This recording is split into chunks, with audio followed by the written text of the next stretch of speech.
قل اننی ہدانی ربی الی صراط مستقیم دینا قیما ملۃ ابراہیم حنیفا وما کان من المشرکین قل ان صلاتی و نسکی و محیای و مماتی للہ رب العالمین لا شریک لہ وبذلک امرت وانا اول المسلمین قل غیر اللہ ابغی ربا ورب کل شیء ولا تکسب کل نفس الا علیہا ولا تزر وازرۃ وزر اخری ثم الى ربکم مرجعکم فینبئکم بما کنتم فیہ تختلفون وهو الذی جعلکم خلائف الارض ورفع بعضکم فوق بعض درجات لیبلوکم فیما آتاکم ان ربک سریع العقاب وانہ لغفور رحیم۔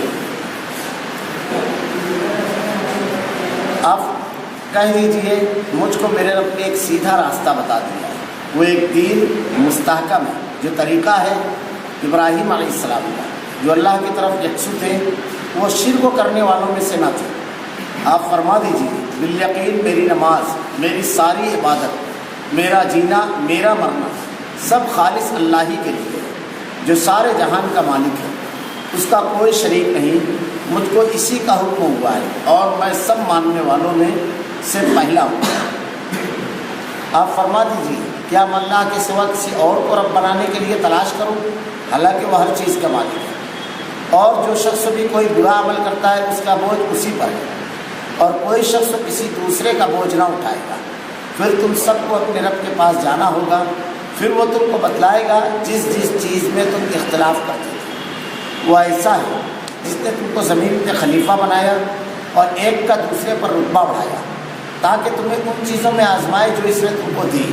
بے شک آپ کا رب جلد و سزا دینے والا ہے، اور بے شک وہ واقعی بڑی مغفرت والا، مہربانی کرنے والا ہے۔ قل اننی ہدانی ربی الی صراط مستقیم، آپ کہہ دیجئے کہ مجھ کو میرے رب نے ایک سیدھا راستہ بتا دیا، وہ ایک مستحکم دین ہے۔ اللہ رب العالمین نے اللہ کے نبی صلی اللہ علیہ وسلم کی زبان اقدس جو جملہ، جو اعلان کروایا کہ دین کے معاملے میں آدمی کو ذرا سا بھی شک و شبہ نہ رہ جائے، اور دین کے معاملے میں آدمی کو ٹامک پونجا نہ مارنا پڑے، اور دین کے معاملے میں اللہ رب العالمین نے کس چیز کا تعین کیا ہے وہ طے ہو جائے، اختلافات بھی سب ختم ہو جائیں گے۔ یہ ایک چھوٹا سا جملہ نہیں، بلکہ اگر اس کی تفسیر کی جائے تو کئی ضخیم جلدوں میں کتاب تیار ہو جائے گی۔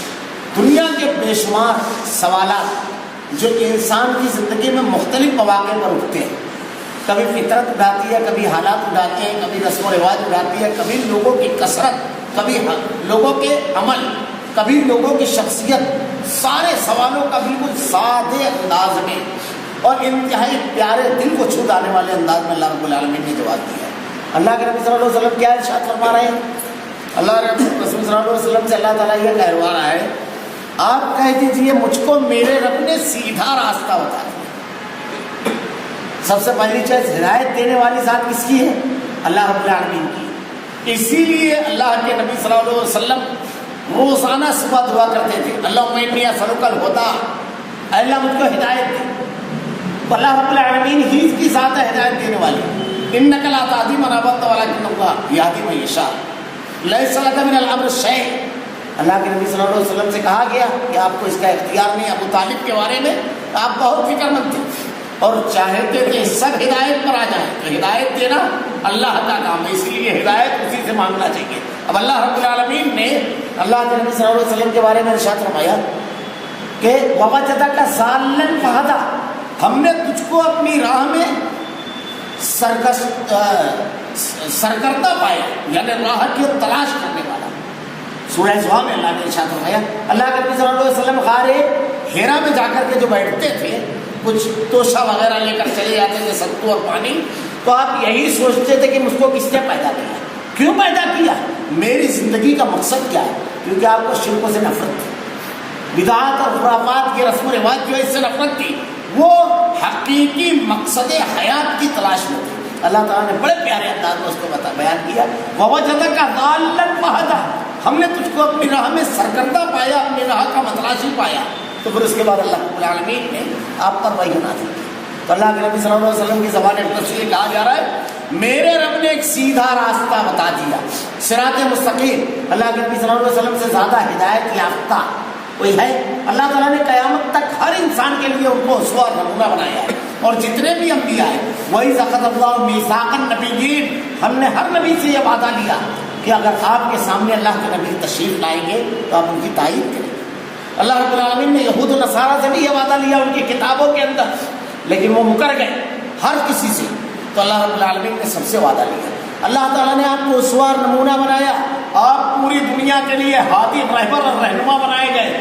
آپ نے جو راستہ اختیار کرا رہبری رہنمائی کا، یہ مقام اور مرتبہ آپ کو جو ملا کس بنیاد پر ملا؟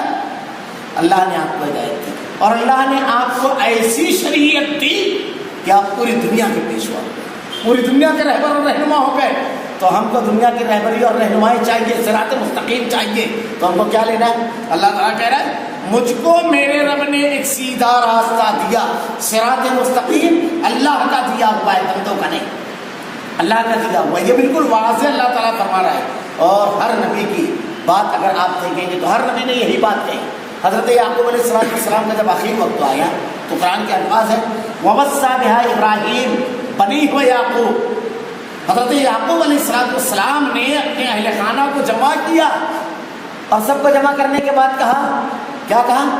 کہ تم اسی دین پر رہنا، اسی دین پر تمہاری موت ہونا چاہیے جس پر ابراہیم علیہ السلام تھے۔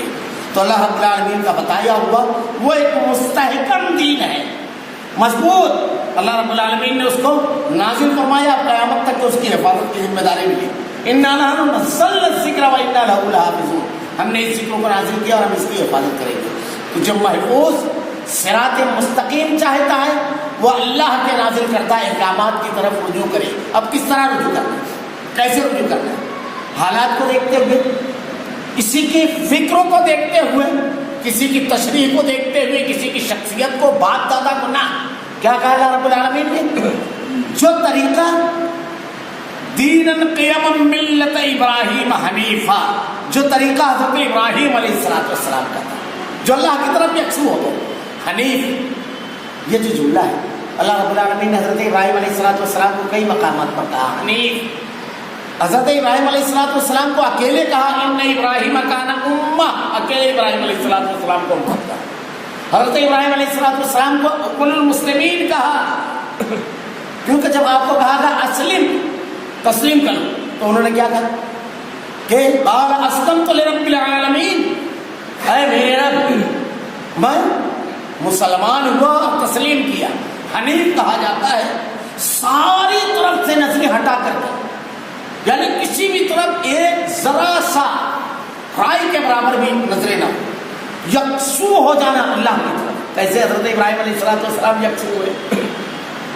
آپ نے پڑھا ہوگا، بارہا سنا ہوگا، آپ نے ستارے کو دیکھا، چاند کو دیکھا، سورج کو دیکھا، اللہ تعالیٰ ارشاد فرماتا ہے کہ فلما رأى القمر بازغا فلما رأى الشمس بازغة قال هذا ربي هذا اکبر فلما جن علیہ اللیل رأى کوكبا، سب کو دیکھا، اس کے بعد کیا کہا انی وجہت وجہی للذی فطر السماوات والارض حنیفا، سب کی طرف سے اپنا رخ پھیر کر ایک اکیلے اللہ کی طرف رخ کر دیا، کسی کی طرف نہیں۔ اب آپ نے کیسے رخ پھیرا؟ دیکھیے جو اللہ کی طرف یکسو تھے وہ شرک کرنے والوں میں سے نہیں تھے، وما کان من المشرکین۔ کیسی یکسوئی تھی؟ جب آپ آگ میں ڈالا جانے لگا تو فرشتے نے آ کر کے کہا کہو تو اس آگ سے بچا لے۔ کیسی یکسوئی تھی؟ سامنے پورا لشکر، پوری فوج، پوری حکومت، پورا خاندان، قبیلہ اور پوری قوم، اس کے بعد مقابل میں جلتی ہوئی آگ، فرشتہ آ کر کے کہہ رہا ہے۔ لیکن یکسوئی حضرت ابراہیم علیہ السلام کی کیا تھی؟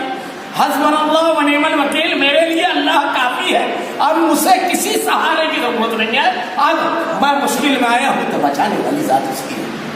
یہ حضرت ابراہیم علیہ السلام کی یکسوئی ہے، کسی کو نہیں بتایا، ایک جملہ تھا۔ آپ پڑھتے جائیے حضرت ابراہیم علیہ السلام کے واقعات، انتہائی نکھری ہوئی توحید تھی حضرت ابراہیم علیہ السلام کی۔ اور حضرت ابراہیم علیہ السلام کی شخصیت وہ ہے کہ تمام آسمانی مذہب کی دو تقسیم کی جاتی ہے، ایک آسمانی اور دوسرا غیر آسمانی۔ تمام آسمانی مذاہب کے ماننے والے جو ہیں ان کے نزدیک قابل احترام ہے، حضرت ابراہیم علیہ السلام کی شخصیت تو اللہ رب العالمین نے، اور نبوت کے سلسلے کو بھی اللہ رب العالمین نے آپ کے خانوادے میں رکھا. بنی اسرائیل جو پورے بھی ہیں پورے، تو آپ کے 2 بیٹے تھے، ایک حضرت اسحاق، ان کی اولاد میں سے بنی اسرائیل ہیں، اور ایک بیٹے تھے حضرت اسماعیل علیہ السلام، جن کی اولاد میں سے اللہ کے نبی صلی اللہ علیہ وسلم. تو نبوت آپ کے خانوادے میں، آپ کے گھرانے میں رہی. حضرت ابراہیم علیہ السلام کی طرح ایک سی.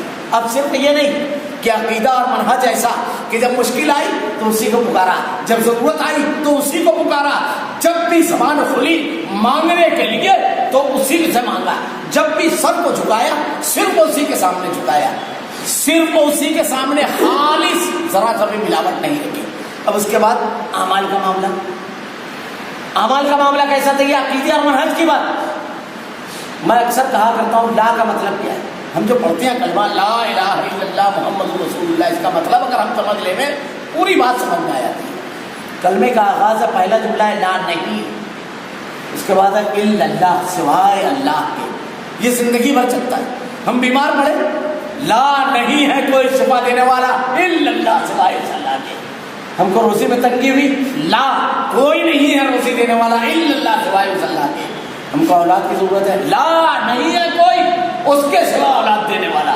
ہم کو عزت چاہیے، لا کوئی نہیں ہے، وہ تو عز من تشاء وہ تذل من تشاء، عزت اور ذلت کرنے والا کوئی نہیں ہے. یہ زندگی بھر چلتا ہے لا. مصیبت میں، پریشانی میں، تکلیف میں، لا کوئی نہیں ہے بچانے والا الا اللہ، سوائے اسے ایک اللہ کے. تو یہ زندگی بھر چلتا ہے. اور یکسوئی جب رہتی ہے تو مشکل ہو کہ آسانی، شکر کرتا ہے تو اسی کا، کبھی فخر نہیں کرتا ہے، کبھی اپنی صلاحیت نہیں. اللہ نے کوئی نام دیا زبان سے فوراً نکلتا ہے الحمدللہ، ساری تعریف اللہ تیرے لیے رب العالمین، تو نے عطا کیا. مصیبت میں آیا اے اللہ ثابت قدمی دے. یہ دیکھیے حضرت موسیٰ علیہ السلام پر ایمان لانے والوں کو کیا کہا فرعون نے؟ جانتے ہو کیا کروں گا؟ ایک طرف سے ہاتھ کاٹوں گا اور ایک طرف سے پیر، اور اس کے بعد سولی پر چڑھاؤں گا، لَيَقَطَّعَنَّ أَيْدِيَكُمْ ثُمَّ أَرْجُلَكُمْ لَيُصَلِّبَنَّكُمْ. سولی پر چڑھاؤں گا اس کے بعد، اور اس کے بعد زندگی کی بھیک نہیں مانگی. موت سامنے تھی، اور کیسی دردناک موت، ایک طرف سے ہاتھ اور ایک طرف سے پیر کاٹنے کے بعد سولی پر. تو کیا کہا؟ یہ عقیدہ، یہ توحید جب آتی ہے تو آدمی بہت مضبوط ہو جاتا ہے. میں کہتا ہوں نا، مشکلات سے لڑنے کا ہنر اور فن دیتی ہے توحید. اللہ کی عظمت جب دل میں بیٹھ جاتی ہے ساروں کی پڑھائی چھوٹی ہو جاتی ہے. اللہ کی طاقت اور اختیار جب دل میں آ جاتا ہے ساری طاقتیں بے معنی ہو جاتی ہے. یہ نمرود کی آنکھوں میں آنکھیں ڈال کر گفتگو کرنا ابراہیم علیہ السلام کا، یہ فرعون کے مقابل کھڑے ہونا حضرت موسیٰ علیہ السلام کا، اللہ کے نبی کا تنہا پوری دنیا کے سامنے کھڑے ہو جانا، یہی توحید ہے. یہ عقیدہ جب ساری طاقتیں بے معنی، صرف ایک اللہ کی طاقت، خوف نکل جاتا ہے، مرعوب کسی سے نہیں ہوتا ہے. تو کیا کہا انہوں نے؟ ربنا افرغ علینا صبرا وتوفنا مسلمین. زندگی کی بھیک نہیں مانگی بلکہ عالی شان موت مانگی. کیا کہا؟ اے اللہ ربنا افرغ علینا صبرا، اے اللہ ہمیں صبر، ثابت قدمی دے، اور اس حالت میں موت دینا کہ ہم مسلمان رہیں.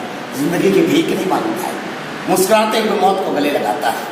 کتنے واقعات ہیں. حضرت خالد بن ولید رضی اللہ تعالیٰ عنہ کہتے تھے تمہارا سابقہ ایک ایسی قوم سے پڑا ہے جو موت کو اتنی ہی محبوب رکھتی ہے جتنی تم زندگی. اب واقعات پڑھیے قادسیہ کے موقع پر جب ایرانیوں کے دربار میں صحابہ کو بھیجا گیا، صحابہ کرام ڈیلیگیشن کی شکل میں گئے، تو مرعوب کرنے کے لیے ایرانیوں نے کیا کیا؟ مسلم کے بارے میں آتا ہے بہت ہی عالی شان دربار لگائے، اپنے انتہائی چنے ہوئے جانباز سپاہیوں کو ہتھیار سے لیس کھڑا کر دیا، اور راستہ اتنا تنگ رکھا کہ صحابی کو گزرنے میں بھی تکلیف، اور انتہائی شاندار تخت پر بیٹھ کر پورے قالین بچھا کر کے ایسا دربار سجایا کہ آدمی دیکھ کر کے حیرت زدہ آنکھیں پھٹ جائے. لیکن وہ جانتا نہیں تھا کہ کون لوگ تھے. وہ جو کسی کی طاقت کے سامنے جھکنے والے نہیں، انہوں نے اپنا جھکنے والا معاملہ ختم کر دیا تھا اللہ کے سامنے. اللہ تعالیٰ کہتا ہے نا الا ان اولیاء اللہ لا خوف علیہم ولا هم یحزنون. اللہ کے جو دوست ہوتے ہیں جب اللہ کی محبت دل میں اترتی ہے تو کیا ہوتا ہے؟ اللہ کے جو دوست ہیں کسی کا خوف نہیں ہوتا ہے. میں اکثر مثال دیتا ہوں، اس کی مثال ایسی ہے، ایک گلاس میں پانی لیجیے، اگر وہ آدھا بھرا ہے اب اس میں پانی ڈالیں گے تو کیا ہوگا؟ آدھا گلاس پانی جائے گا. پون بھرا ہے، جب آپ اس میں پانی ڈالیں گے تو کتنا جائے گا؟ پون. تھوڑا سا 10% خالی ہے، 1% تو اتنا پانی جائے گا. لیکن اگر بھرے گلاس میں پانی ڈالیں گے تو جائے گا، پورا پانی باہر ہو جائے گا. یہی ہے الا ان اولیاء اللہ لا خوف علیہم ولا هم يحزنون. اللہ کے جو دوست ہوتے ہیں جب دل اللہ کے خوف سے لبریز ہو، اللہ کی محبت سے لبریز ہو، اللہ کی قوت و طاقت سے لبریز ہو، تو کوئی چیز اوپر سے ڈالیں گے تو آپ جائیں گے، باہر گر جاتی ہے، لیتا ہی نہیں ہے دل اندر، ذرا سا بھی مرغوبیت نہیں ہوتی ہے، زندگی کی ٹھیک نہیں مانگتا ہے، زندگی کے مشکلات کی ہاتھوں میں آتے ڈال کر کے مقابلہ کرتا ہے. تو صحابی جب گئے، روایتوں میں آتا ہے انہوں نے کیا کیا، جب دیکھا راستہ بڑا تنگ ہے، پہلا کام لباس بالکل معمولی سا تھا، تلوار نیام میں نہیں کپڑے میں لپٹی ہوئی تھی، اور بالکل بدن پہ کپڑے باز. لیکن آپ جب گئے، پہلے فوجی کو جب دھکا مارا تو وہ گرا، اس کے بعد دوسرے راستہ خود بخود چوکا، تن تنہا تھے اور ایک اور ساتھ. اس کے بعد جب اس کے دربار میں گئے تو نیزہ جو ہاتھ میں تھا اس کو ٹیکتے ہوئے پہنچے، یعنی اس کی جو ہے اس میں جو قالین تھی اس میں گھسی تھی، وہ دیکھ کر حیرت زدہ رہ گیا کہ اتنا اہتمام کرنے کے بعد آنکھوں میں خوف کا شائبہ نہیں. اور اس کے بعد اس سے کہتے کیا ہیں؟ کہتے ہیں 3 چیزیں تمہارے سامنے پیش کرتی ہیں. اسلام قبول کرو، اللہ جو اس پوری کائنات کا خالق و مالک ہے اس کی ربوبیت کو تسلیم کرو، اس کے سامنے اپنے سر کو جھکاؤ، اسلم تسلیم، چاہے اسلام قبول کرو، اور نہیں تو پھر جزیہ تو ہم کو، ہم تمہاری مشکلات، تمہاری تکلیف ہر جگہ کھڑے رہیں گے، تمہاری حفاظت کریں گے، اور نہیں تو میدان جنگ میں تلوار ہمارا اور تمہارا فیصلہ کریں گے.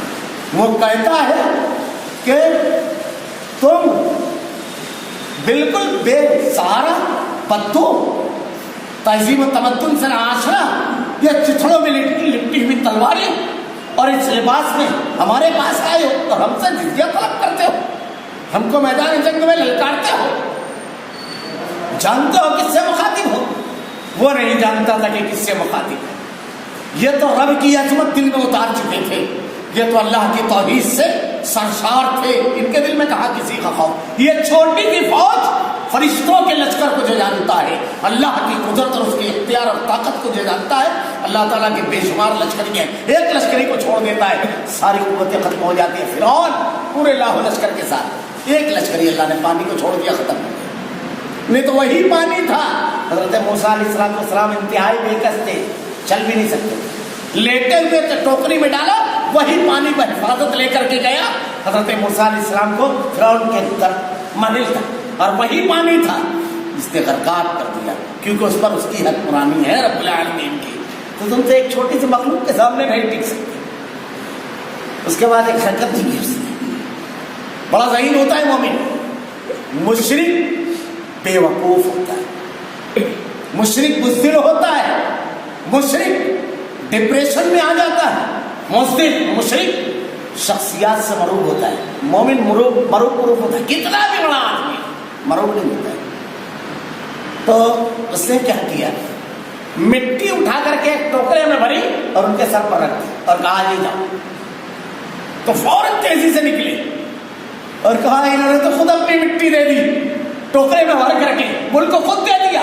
بعد میں احساس ہوا، سپاہی دوڑائے کہ ہم نے کیا غلطی کر دی. اور اس کے بعد آپ تاریخ پڑھیے کہ کیا کیا تھا مسلمانوں نے. قادسیہ کے محاذ کا اگر آپ پڑھیں گے 30,000 کا لشکر تھا صرف مسلمانوں کا، اور 4 لاکھ کے لشکر جرار کو شکست دی تھی مسلمانوں نے، 4 لاکھ کی. حضرت ابو عبیدہ بن جراح اور حضرت خالد بن ولید رضی اللہ تعالیٰ عنہ اس کے ساتھ آگے محاذ پر گئے. وہ کہتے تھے یہ ایسی قوم ہے جو سمجھ میں نہیں آتی، پیچھا کرتی ہے موت کا، خوف نہ ہو. اللہ تعالیٰ نے دلوں میں خوف ڈال دیا تھا. تو یہ توحید بہت بڑی نعمت ہے، مگر اس کے لیے یکسوئی چاہیے. جب یکسوئی آئے گی مشکلات اور تکلیفیں چھوٹی محسوس ہوتی ہے. ہم لوگ ہر روز نماز میں ایک دعا پڑھتے ہیں. اب یہ دیکھیے آگے کا جو جملہ ہے اسی کی وضاحت. عقیدے کے بعد اب عمل کیسا ہونا چاہیے. کیا اللہ رب العالمین نے ایسا دین دیا ہے جس میں صرف عقیدہ عمل نہیں ہے. حضرت ابراہیم علیہ السلام نے جب کعبۃ اللہ کو تعمیر کیا تو تعمیر کرنے کے بعد جو دعا ہے ربنا وارنا مناسکنا وتب علینا انک انت التواب الرحیم، اے اللہ مجھ کو حج کا طریقہ بتا، اب کیسے اس کا طواف کرنا ہے، کیسے حجر اسود کو چومنا ہے، کیسے مقام ابراہیم پر کھڑے ہو کر 2 رکعت نماز پڑھنا ہے۔ اب جب طواف کریں گے تو خاموش رہیں گے یا کچھ پڑھیں گے؟ تو کیا پڑھنا ہے؟ اور جب وہاں پہنچیں گے تو کیا کہنا ہے؟ لبیک اللہم لبیک لبیک لا شریک لک لبیک۔ پورا طواف کے درمیان کس مقام سے کس مقام تک کیا پڑھنا ہے سب اللہ نے بتایا۔ کس نے بتایا؟ اللہ نے۔ نماز پڑھنا ہے، ظہر میں کتنی رکعت پڑھنا ہے، عشاء میں کتنی پڑھنا ہے، اب 4 پڑھنا ہے، یہ تو طے ہو گیا۔ اب 4 پڑھنا کیسے ہے؟ تو پڑھنے سے پہلے وضو ہونا چاہیے، طہارت ہونا چاہیے، قبلہ رخ ہونا چاہیے، 1 رکعت میں 1 رکوع اور 2 سجدہ، پوری تفصیلات۔ آپ نماز کے بارے میں اگر احادیث پڑھیں گے تو احادیث میں شروع بحث یہاں سے ہوتی ہے، نماز فرض کب ہوتی ہے، سفر کی نماز الگ ہے، مریض کی نماز الگ ہے، پھر اس کے علاوہ عام حالات کی نماز الگ ہے، کن مقامات پر نماز نہیں پڑھنا ہے۔ آپ کو اونٹ کے بارے میں نماز نہیں پڑھ سکتے، حمام میں نماز پڑھنا منع ہے، ناپاک مقامات پر نماز نہیں پڑھنا ہے، راستے میں نماز پڑھنا ہے تو سترہ پہلے رکھ لینا ہے تاکہ کوئی بے خیالی میں گزر نہ جائے۔ حالت نماز میں اگر کوئی بچہ آپ تنہا نماز پڑھ رہے ہیں، آپ کے اوپر آ کر بیٹھ گیا تو ذرا سا لمبا کر دیجیے رکوع اور سجدہ۔ گھر میں اگر نماز پڑھ رہے ہیں تو یہ سب ایک بات ہے۔ سارے اللہ کے نبی صلی اللہ علیہ وسلم نے ایک مرتبہ سجدہ طویل کیا، صحابی کہتے ہیں میں نے اٹھ کر دیکھا کہ کوئی حادثہ تو نہیں ہو گیا، اللہ کے نبی صلی اللہ علیہ وسلم کو دیکھا تو حضرت حسن رضی اللہ تعالیٰ عنہ آپ کے کاندھے پر تھے۔ اللہ کے نبی سے جب دریافت کیا تو آپ نے ارشاد فرمایا میں نے چاہا کہ سوار پورا سواری کا مزہ چلے، آپ اس سجدے کو طویل کر دیں۔ پورے احکامات ہے، کھڑے ہونا ہے تو اپنے ہاتھوں کو اور پیروں کو کس رخ پر رکھنا ہے، پیروں کی پورے انگلیاں قبلہ رخ۔ اب آپ نے نماز شروع کی، ختم کر رہے ہیں تو آپ قاعدے میں جب بیٹھے ہیں تو آپ کو اس انگلی کو کس طرح حرکت کرنا ہے، سلام نماز ختم کرنا ہے تو پہلے کس طرف پہلے سلام کرنا ہے، کس طرف پوری چیزیں بیان کی۔ اللہ رب العالمین یہاں میں ارشاد فرما رہا ہے آپ فرما دیجیے قل ان صلاتی میری نماز، ونسکی میری قربانی، میری ساری عبادت، ومحیایا ومماتی میرا جینا میرا مرنا سب خالص اللہ کے لیے جو سارے جہان کا خالق و مالک ہے، سب اللہ کا بتایا ہوا اور سب اللہ کے لیے۔ یہاں پر ذرا سا تھوڑا سا سمجھ لیجیے شرک کس کو کہتے ہیں اور توحید کیا ہے، بہت ہی اختصار کے ساتھ بتاؤں گا، بہت اختصار کے ساتھ بس سمجھ لیجیے۔ توحید کی 3 قسمیں اور اسی کی ضد شرک۔ توحید کی 3 قسمیں، پہلی قسم توحید ربوبیت، دوسری ہے توحید الوہیت اور تیسری ہے توحید اسماء و صفات۔ توحید ربوبیت کس کو کہتے ہیں؟ اس میں سب اللہ کا کام ہے۔ اس دنیا کو بنانے والا کون؟ اللہ۔ آسمان چاند سورج ستارے ساری چیزوں کا خالق و مالک اللہ۔ ہم کو پیدا کرنے والا، ہر چیز بارش برسانے والا اللہ اکیلا، اس کے ساتھ کوئی شریک نہیں۔ اللہ نے کہا یا ایھا الناس ضرب مثل فاستمعوا لہ، جن کو تم اللہ کو چھوڑ کر پکارتے ہو ایک مثال بیان کی جاتی ہے، غور سے سنو۔ ان الذین تدعون من دون اللہ، لوگوں ایک مثال دی جاتی ہے، غور سے سنو۔ اللہ کو چھوڑ کر جو دوسروں کو پکارتے ہو، لن یخلقوا ذبابا ولو اجتمعوا لہ، یہ سب مل کر کے ایک مکھی بھی نہیں پیدا کر سکتے۔ لا یملکون من قطمیر لا یملکون مثقال ذرۃ فی السماوات ولا فی الارض، ہر چیز کا خالق و مالک اللہ، ذرے کے برابر بھی کسی چیز کا کوئی مالک نہیں، ہر چیز کو بنانے والا رب اللہ۔ اب جب سب اسی کا ہے تو کسی اور سے اگر آپ نے مانگا، یہی ہے شرک۔ جب ہر چیز کا خالق و مالک اللہ ہے تو ہر چیز، کسی بھی چیز کا ذرے کے برابر بھی آ کر کے مالک کسی کو مانگا بس۔ اسی لیے اللہ کے نبی نے کیسی توحید سکھائی، جوتے کا تسمہ بھی لگے تو اللہ سے مانگنے کی جب نوبت ہے تو اللہ سے مانگو، اتنی چھوٹی چیز بھی۔ اللہ کے نبی نے کہا قرض سے نجات اللہ سے، بیماری سے نجات، سب دعائیں بتائیے اللہ کے نبی کی توحید الوہیت یعنی اس کی ضد ہوئی شرک ربوبیت کی۔ ہم نے کسی کو ذرا سا بھی اختیار والا مان لیا بس یہ ہو گیا شرک، بالکل اکیلا۔ توحید الوہیت اس میں سب بندوں کی بات ہے، ہماری جتنی بھی عبادت ہے سب اللہ کے لیے۔ نماز ہم کس کے لیے پڑھیں گے، روزہ کس کے لیے رکھیں گے، زکوٰۃ حج ساری نماز، ساری قربانی، نذر و نیاز، یوفون بالنذر ویخافون یوما کان شرہ مستطیرا، اس کے لیے کریں گے اللہ کے لیے سب، کسی اور کے لیے ہم نے کیا بس یہ ہو گیا شریک کرنا، اکیلے اللہ کے لیے۔ دیکھیے ہم ہر روز سورہ فاتحہ پڑھتے ہیں، اس میں جملہ کہتے ہیں ایاک نعبد و ایاک نستعین. صرف فاتحہ کیا جانتے ہیں؟ علامہ ابن تیمیہ رحمۃ اللہ علیہ نے ارشاد فرمایا پورے جو شریعتیں ہیں سب کا نچوڑ قرآن ہے. پورے قرآن کا نچوڑ سورہ فاتحہ ہے اور پورے سورہ فاتحہ کا نچوڑ یہ 2 جملے ہیں. اور یہ 2 جملہ کیا ہے؟ اگر آپ پڑھیں تو سلف نے ایک جلد میں اس کی تفصیل کی ہے. ایک جلد بہت سارے لوگوں نے اس پر جو لکھا ہے سورہ فاتحہ کی تفسیر مولانا ابوالکلام آزاد رحمۃ اللہ علیہ نے ام الکتاب کے نام سے پوری ایک جلد لکھی ہے. مولانا ابراہیم میر سیال کوٹی رحمہ اللہ پوری ایک جلد سورہ فاتحہ. اس میں یہ جملہ کیا کہتے ہیں؟ ایاک نعبد و ایاک نستعین. اے اللہ ہم تیری ہی عبادت کرتے ہیں, تجھ ہی سے مدد مانگتے ہیں. پیارا ہے. اب اسی کو ذرا سا تبدیل کر دیجیے. کیا کوئی یہ کہتا ہے ہم تیری بھی عبادت کرتے ہیں نا؟ کیا کہتا ہے آدمی؟ ہم تیری ہی عبادت کرتے ہیں, تیری بھی نہیں, تجھ ہی سے مدد مانگتے ہیں, تجھ سے بھی مدد مانگتے ہیں. یہ نہیں کہتا ہے آدمی. پوری بندگی اور پوری توحید اسی ایک جملے میں ہے کہ عبادت کے لائق صرف تیری ذات اور مانگا صرف تجھ سے جائے گا, کسی اور سے. یہ اللہ تعالیٰ سے آدمی روزانہ کم سے کم 17 فرض رکعت نماز پڑھتے ہیں, سنت اور نوافل اس کے علاوہ بھی اس میں ہم روزانہ کہتے ہیں. تو توحید ربوبیت, توحید الوہیت, توحید اسماء و صفات, اللہ تعالیٰ کے جو نام ہیں جو صفتیں ہیں جیسا بیان کیا گیا ویسے ہی ماننا. اب اس کی جیسے اللہ تعالیٰ نے کہا کہ اللہ رب العالمین کہاں, اب ہم کو یہ نہیں دیکھنا ہے کہ کیسا ہے کیونکہ کیفیت بھی بیان کی گئی اس لیے ہم مانتے ہیں. بس سلف کا طریقہ ہے. دوسری بات ایک واقعہ یاد آ گیا. شیخ الاسلام امام المناظرین مولانا صلی اللہ علیہ وسلم رحمۃ اللہ علیہ سے ایک پنڈت نے کہا کہ تم کہتے ہو شرک نہیں کرنا چاہیے, اللہ بھی سنتا ہے ہم بھی سنتے ہیں, یہ تو شرک ہو گیا نا. سوال امام المناظرین سے تھا, جواب بھی ویسے رہے گا. آپ نے مسکرا کر کے کہا ٹرین دیکھو, کہا ہاں, کہا ڈبہ اور انجن دونوں چلتے ہیں, دونوں کے چلنے میں کوئی فرق ہے؟ تو پنڈت کہتا ہے ہاں. کہا کیا فرق ہے؟ کہا انجن خود چلتا ہے, اس کی اپنی صلاحیت ہے, لیکن ڈبہ جو ہے انجن کی وجہ سے چلتا ہے, اس کو وہ چلاتا ہے تو چلے گا, نہیں تو نہیں چلے گا. مطلب پہلا فرق تو یہ اللہ کی سننے کی صلاحیت خود کی اور ہماری اللہ کی دی. اب دوسرا فرق سنو, ہمارے اور اس کے سننے میں کیا فرق ہے؟ ہم لوگ مخصوص کے لیے ہر ٹور میں سنتے ہیں. ابھی یہاں پر بیٹھے ہوئے روڈ پر کون کیا بات کر رہا ہے ہم کو نہیں معلوم. اب یہاں سے ایک محلہ دو محلہ چھوڑ دیں, میں گولڈن نگر میں کون کیا بات کر رہا ہے, دت نگر میں کون کیا بات کر رہا ہے, عبداللہ نگر میں ہم کو نہیں معلوم, نیا پورے میں اسلام پورے نہیں معلوم, دیوار کے پیچھے کا نہیں معلوم. تو ہم لوگ مخصوص کے لیے ہر ٹور میں سنتے ہیں. اللہ تعالیٰ دور و نزدیک سب کی سنتا ہے. کالی رات میں کالے پہاڑ پر چلنے والی کالی چوٹے کے پیروں کی چاپ کی سنتا ہے. اس کا سننا ایسا ہے. کوئی ہے بلا؟ اور اس کے علاوہ ہم کو اگر 10 لوگ ایک ساتھ بولیں تو ہم کو سنائی دے گا, صرف کو شور سنائی دے گا. لیکن اللہ تعالیٰ کو پوری مخلوق ایک وقت میں پکارے, سب کی الگ الگ سنتا ہے. کتنا فرق ہے زمین و آسمان کا. اور اس کے علاوہ میں اکثر کہا کرتا ہوں یہ تو سننا, اس سے آگے ایک چیز ہے چھوٹی, سمجھنا. بعض چیزیں ہم لوگ سنتے ہیں لیکن سمجھتے نہیں ہیں. جیسے مسئلہ ابھی تیلگو میں آ کر کوئی بات کرنے لگے تو ہم کو گڑگڑ گڑگڑ یہ صرف لگے گا.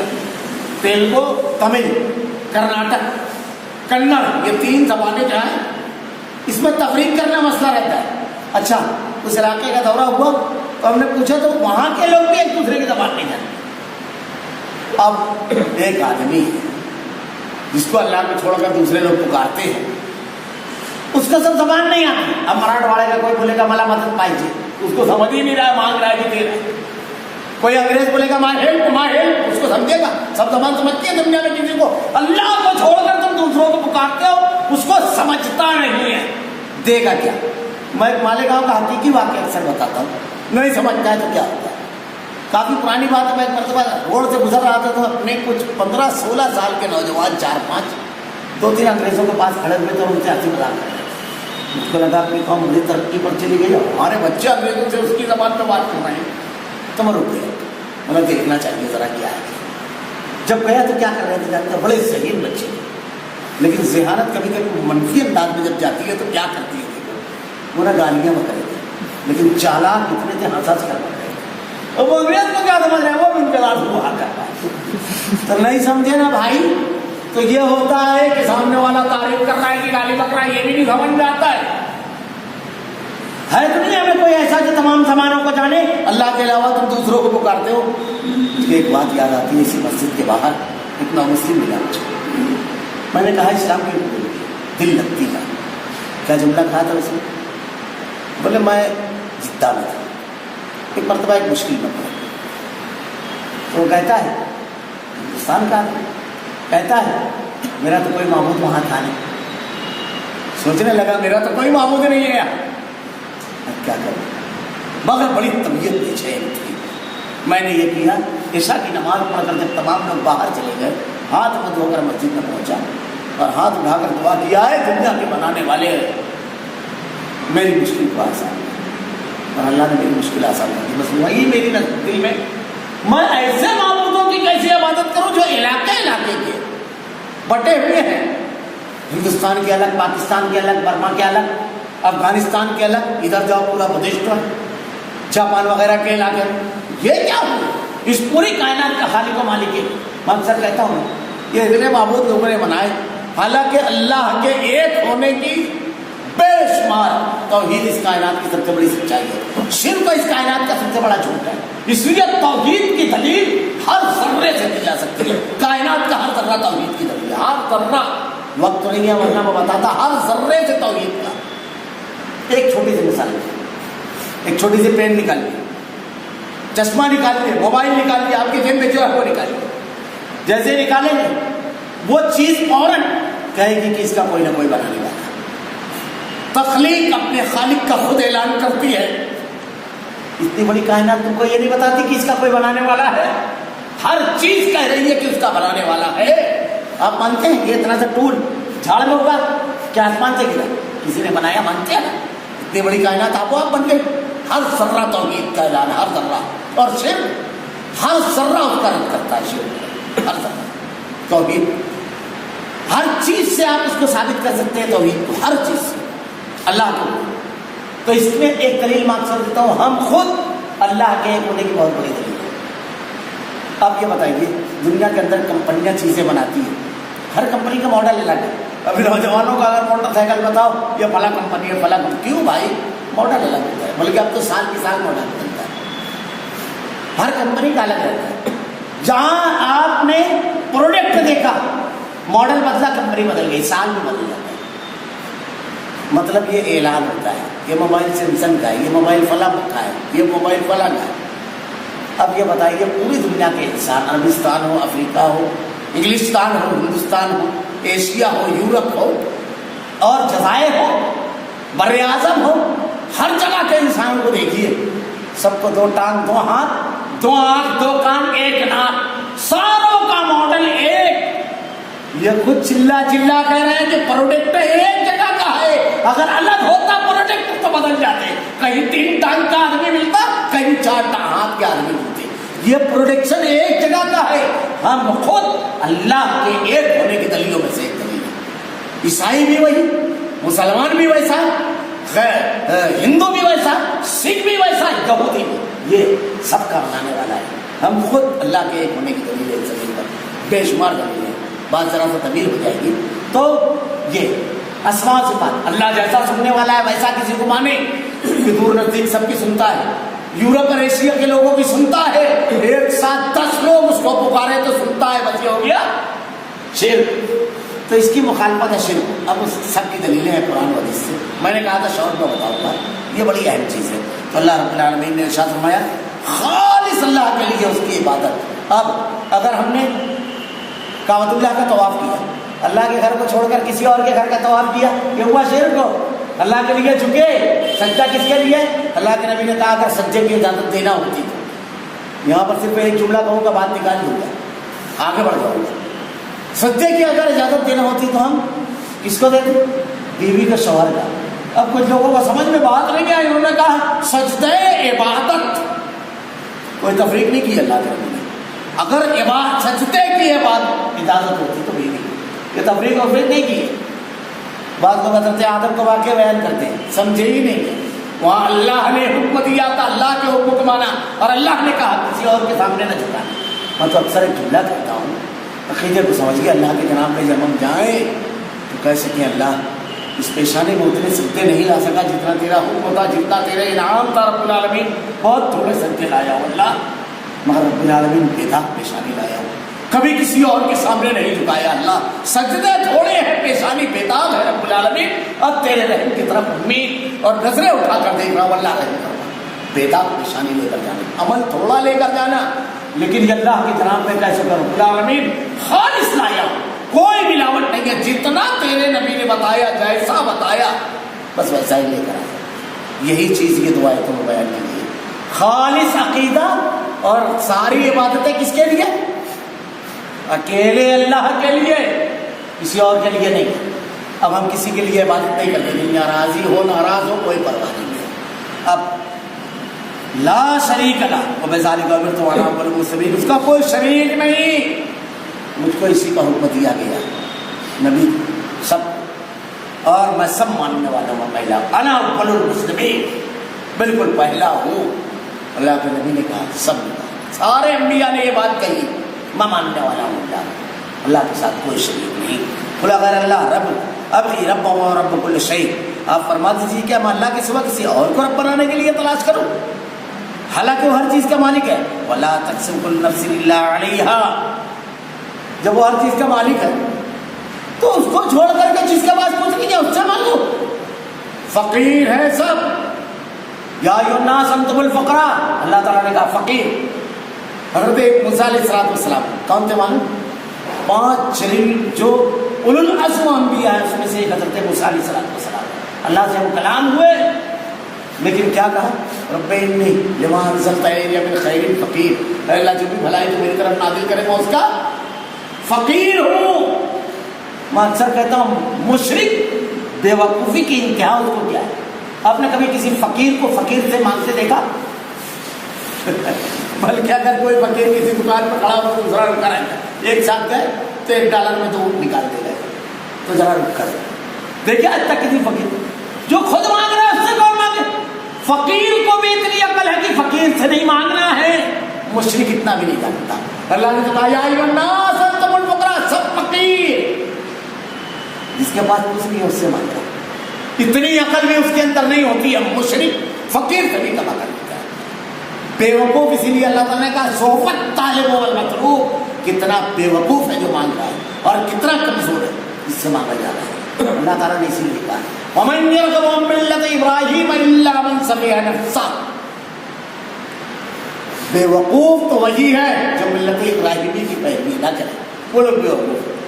چھوٹا سا واقعہ بیان کر کے میں تیزی سے آج انشاءاللہ سورہ انعام سے میں ترجمہ کر دوں گا، ایک ایک لفظ کہوں گا، یہاں توحید کی وجہ سے اس لیے اور میں اس کو بتاتا رہتا ہوں کیونکہ توحید کا مضمون اتنا بیان کیا گیا ہے قرآن میں۔ ہم پیدا ہوتے ہیں تو اذان دی جاتی ہے، ایک روایت ہے جس پہ لوگوں نے کلام کیا وہ لوگ اذان تبدیلی کرتے ہیں، مرنے لگے تو اللہ کے نبی کہتے ہیں لقنوا موتاکم لا الہ الا اللہ، اس کو کلمے کی تلقین کریں۔ قبر میں لقینی نہ آئے تو کہا من ربک، توحید۔ دن میں اذان ہوتی ہے 3 مرتبہ کیا کہتے ہیں مؤذن اشہد ان لا الہ الا اللہ، 2 بار یہ کہا، اذان ختم ہونے لگی پھر تاکید کی لا الہ الا اللہ، کتنی مرتبہ؟ دن میں 15 مرتبہ کان میں سنایا جاتا ہے توحید۔ یہ سبق بہت اہم ہے، سارے اعمال کی قبولیت کا دار مدار ہے۔ تو خیر میں آ رہا تھا مشرک بھی ہو، میں یہ واقعہ ہے مگر میں ریپیٹ کرنے کے لیے، میں ایک مرتبہ سفر سے لوٹ رہا تھا، کتنا بے وقوف ہوتا ہے مشرک، حیدرآباد سے، تو میرے کیبن میں سب غیر مسلم بیٹھے، تو اب وہ ایک مقام ہے وہاں سے آ رہے تھے، تو وہ لوگ آپس میں بات کر رہے تھے، ایک بولے میں 50,000 دان کیا، ایک بولے میں 15,000 دان کیا، ایک بولے میں 4 دن کی زبان کیا۔ تو میں بیٹھا ہوا تھا، کہاں بولا آپ کہاں سے آ رہے ہیں؟ بولے تروپتی۔ بولے یہ کہا؟ بولے آپ نہیں جانتے؟ بولے جانتا ہوں، بڑا مشہور شہر ہے ساؤتھ کا۔ تو کہا وہیں سے۔ تو بولا کہاں گئے تھے؟ بولے بھگوان کے درشن کرنے۔ بولے بھگوان کا؟ بولے آپ نہیں جانتے؟ بولے نہیں، میں تو اللہ کو جانتا ہوں۔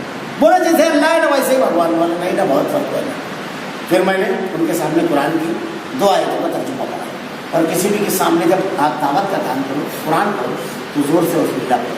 اعوذ باللہ پڑھتا ہے جب آدمی تو شیطان کا غلبہ ختم ہو جاتا ہے۔ قرآن آج اپنے اندر آج بھی وہی تاثیر رکھتا ہے، یہ کان نہیں دل سے خطاب کرنے والی ہے، دل کو ہلا دیتا ہے۔ تو ایسے میں نے اعوذ باللہ پڑھ کر کے قرآن کی آیت پڑھی، یا ایھا الناس اتقوا ربکم الذی خلقکم والذین من قبلکم لعلکم تتقون، کہ اے لوگوں میری عبادت کرو۔ اللہ تعالیٰ کہتا ہے یا ایھا الناس، میری عبادت کیوں؟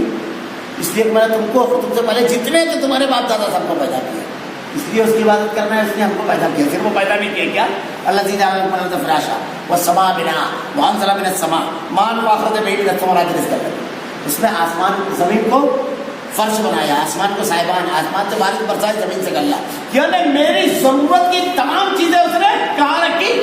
زمین میں۔ آپ غور کرو تو دنیا میں ایک چیز بھی آپ نہیں بتا سکتے جو زمین کے علاوہ کہیں سے بتا سکتے ہیں؟ اللہ نے زمین بنا دیا، میری ضرورت کی ہر چیز بھی اس نے پیدا کی۔ بلکہ آپ غور کرو تو میرے دنیا میں آنے سے پہلے میری ماں کے سینے میں خوراک کا انتظام کرے، محبت کی حیثیت تک جذبہ ڈالا کہ میرا پاخانہ بھی اپنا انتظار کرتا ہے، تو اس کا انتظام میرے سلام تھا۔ اس کائنات کو نعمتوں کا ایک دسترخوان بنا دیا، جتنا حصہ چاہتا ہوں میرے کا۔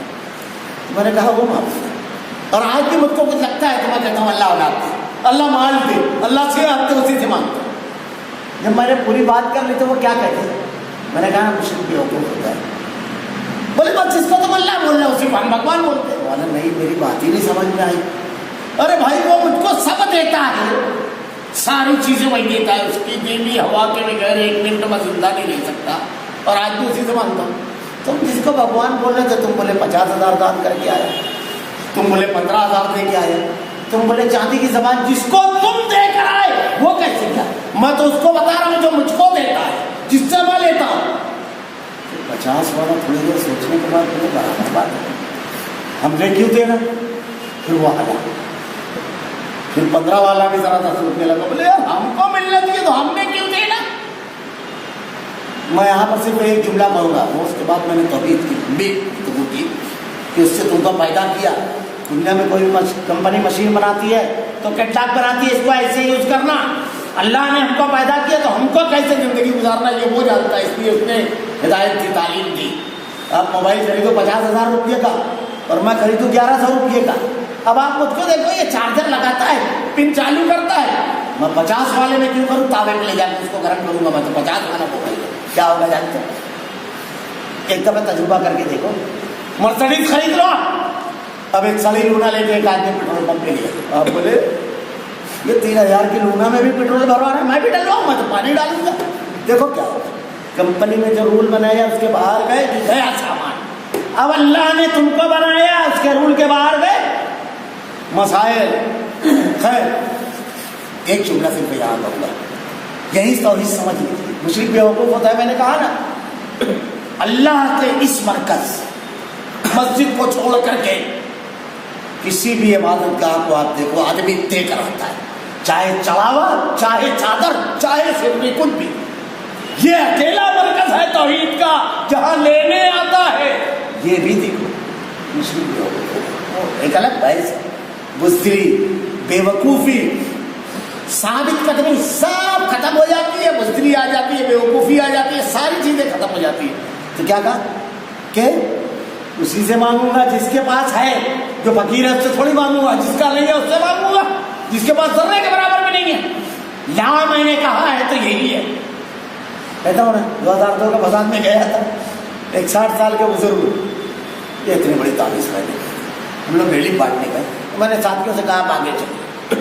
جب وہ آگے گئے توحید کیا ہے تو میں نے ان بزرگوں سے کہا، دیہاتی آدمی بڑا پیارے انداز میں جواب دیتے ہیں لوگ، لائی لپیٹ لمبی تقریر نہیں آتی، جو دل میں ہے وہ زبان میں۔ ہم لوگ تو بہت چاوٹی سے بات کرتے ہیں، دل میں کچھ رہتا ہے، زبان میں کچھ رہتا ہے، وہ لوگ بہت سادے مزاج ہوتے ہیں۔ تو میں نے کہا بابا اللہ ایک کا مطلب کیا ہے؟ کتنا پیارے انداز میں، معافی چاہتا ہوں ذرا سا بڑھ گیا، بس تھوڑی دیر میں سمیٹ لوں گا۔ میں نے کہا اللہ ایک کا مطلب کیا ہے؟ تو کہنے لگے اللہ ایک کا مطلب اللہ ایک ہے۔ میں نے کہا جیسے بابا اس کا مطلب، بولے مطلب اللہ ایک ہے۔ اب وہ اپنے انداز میں کہہ رہے ہیں مولا جیسے مطلب یہ کہ پوری یہ آسمان اور زمین کو بنانے والا بولے اکیلا ہے، مولا بارش برسانے میں بولے اکیلا ہے، مولا سورج چاند میں بولے اکیلا ہے، مولا زندگی دینے میں، موت دینے میں، تیزی سے پوچھتا رہا، اولاد دینے میں اکیلا ہے، ہر بات میں وہ کہنے لگے۔ مولا بیماری سے شفا دینے اور مشکلات سے بچانے میں بولے اکیلا ہے۔ میں نے کہا پھر یہ آپ نے کیوں پہنے؟ آپ یقین مانو اس وقت تو میں جوان ہوا تھا اور اتنا جاڑا دھاگا تھا، لیکن توحید کی نعمت، اور میرے سامنے وہ بوڑھا بیٹھا ہوا تھا، نہ جانے کہاں سے اللہ نے اس کو اتنی طاقت دی، ایک جھٹکے میں دیا اور کہتا ہے اکیلا ہے، بس موڑ کر کھڑا ہو گیا۔ میں نے کہا یہی مجھ سے سیکھنا تھا، یہ توحید ہے۔ اب اس کی ضرورت نہیں ہے. اللہ کے نبی نے کہا من اللہ کا تمیمۃ فقد اشرک, جس نے تمیمہ لٹکایا اس نے شرک ہوتی ہے. اللہ اسی کے حوالے کرتا ہے. معمولی چیز نہیں ہے. توحید تو یہ ہے کہ خدا حشر میں جاتے ہیں. یہ بندہ تو عالم سے خفا میرے لیے, یہ عقیدہ ہے توحید, چمچماتا ہوا عقیدہ ہے. آپ کو دنیا کے تمام انسانوں سے الگ کر دے گا. جھکنا بھول جائیں گے آپ. خیر اسی سے مانگے ولا تزر وازرۃ وزر اخرى, جو شخص کوئی برا عمل کرے گا اس کا بوجھ اسی پر رہے گا. ولا تزر وازرۃ وزر اخرى, کوئی کسی کا بوجھ اٹھانے والا نہیں. قیامت کے روز کوئی کسی کا بوجھ نہیں اٹھائے گا. ہمارے یہاں ایک دم غلط عقیدہ ہے, شاید دامن پکڑ کر مچل جائیں گے, کوئی کسی کو بخشوائے گا نہیں. ومن یعمل مثقال ذرۃ خیرا یرہ ومن یعمل مثقال ذرۃ شرا یرہ. اتنا ہے کہ نیکی اگر آپ کریں گے, کسی کو نیکی سکھائیں گے, آپ کی اولاد نیکی کو نیک بنائیں گے, وہ جو بھی نیکی کرے گی والدین کو اس کا اللہ کی طرف سے ملے گا. لیکن بوجھ کوئی کسی کا نہیں اٹھائے گا. پھر تم سب کو اپنے آپ کے پاس جانا ہے, وہ تم کو بتلائے گا جس چیز میں اختلاف کرتے ہو. اسی کی بنائی ہوئی زمین پر رہتے ہو, اسی کی برسائے ہوئے پانی سے غذا حاصل کرتے ہو, سب اسی کا ہے. اور اسی کے ساتھ جان, اسی کے پاس جا کے ہر عمل کا حساب لینا ہے. اب یہاں لڑتے ہو میں فلاں میں بھی بہت طاقت ہے, ان کو بھی بہت اختیار ہے, سب سمجھا دے گا تمہاری سمجھ بنا دے. اللہ تعالیٰ تو کہتا ہے سب بالکل کمزور ہے, اور تم نیا نیا عقیدہ کیا ہے ویسا ہے کہ تم نے تم کو وہ الذی جعلکم خلائق الارض ورفع بعضکم فوق بعض درجات, ویسا جس نے تم کو زمین پر خلیفہ بنایا اور ایک کا دوسرے پر رتبہ بڑھایا تاکہ تم اس چیزوں میں آزماؤ جو تم اس نے تم کو دی. رتبہ کیسے بڑھایا؟ کسی کو غنی بنایا مالدار, کسی کو غریب بنایا, کسی کو طاقتور, کسی کو کمزور, کسی کو خوبصورت, کسی کو بہت خوبصورت نہیں بنایا. اب یہ آزمائش ہے سب کے لیے. مال والے کو مال دے کر آزمایا, مال چھین کر کے صبر کیا یا نہیں اس کو آزمایا. ہر کسی کو آزمائش ہے, آپ یہ سمجھیے نہیں. ہر کسی کو اللہ آزما رہا ہے. ہر کسی کو طاقت والے کو طاقت دے کر آزمایا. ظلم کرتا ہے کیا؟ مظلوم کو کمزوری دے کر آزمایا. یہ سب کرتا ہے یا نہیں؟ محروم کو بھی آزما رہا ہے, جس کو دیا اس کو بھی, سب کو آزمائے. بے شک آپ کا رب جلد سزا دینے والا ہے. اب ظالموں کو سزا دے گا, اور بے شک واقعی وہ بڑی مغفرت کے والا ہے, بہت معاف کرنے والا ہے. اللہ تعالیٰ کی رحمت اس کے غضب پر غالب ہے. لا تقنطوا من رحمت اللہ, اللہ کی رحمت سے نا امید نہ ہو. یہ اسی رحمت کا حصہ ہے کہ ایک جانور اپنے بچے کو کچلتا نہیں ہے, اسی رحمت کا حصہ ہے. اللہ کی رحمت اللہ کے غضب پر غالب ہے, بڑی مہربانی کرنے والا ہے.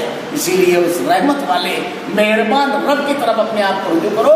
اللہ رب العالمین سے دعا ہے کہ رب العالمین الہ العالمین خالص توحید دے رب العالمین, خالص تیری عبادت کرنے کی توفیق دے رب العالمین. الہ العالمین توحید کی نعمت کے ساتھ ساتھ جتنی اس کے ساتھ نعمتیں وہ سب نعمتیں دے رب العالمین. الہ العالمین تیرے کلام کو پڑھنے, سمجھنے اور اس میں نازل کردہ احکامات پر عمل کرنے کی توفیق دے. اللہ ہم تیرے بڑے کمزور بنتے ہیں رب العالمین, ہمیں ہدایت دے رب العالمین, ہمیں گناہوں سے بچا رب العالمین, ہمیں نیکیوں کا ذوق دے, نیکیوں سے محبت دے, جنت میں لے جانے والے اعمال کرنے کی توفیق دے. ہمارا خاتمہ ایمان پر فرما. ربنا لا تزغ قلوبنا بعد إذ هديتنا وهب لنا من لدنك رحمة إنك أنت الوهاب. سبحانك اللهم وبحمدك أشهد أن لا إله إلا أنت أستغفرك وأتوب إليك.